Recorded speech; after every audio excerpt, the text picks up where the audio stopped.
Tapos, bumili ako isda. Yan. Cute kayo guys. Oh. Guys, ang cute guys. Ang ano niya, tindahan niya guys. Bike. Nagyan niya ng ano guys. Ayan.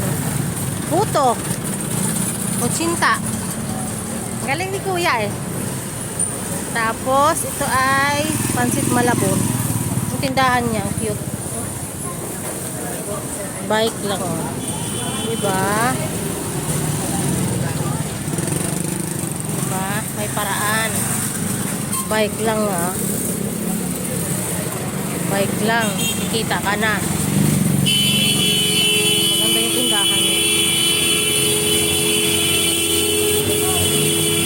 Ingay ng mga jeep oh. May mga tindahan dyan.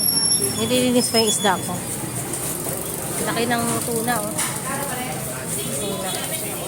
Laki oh. Tuna na ako hapon. Kikyutan talaga ako dun sa tindahan ni kuya.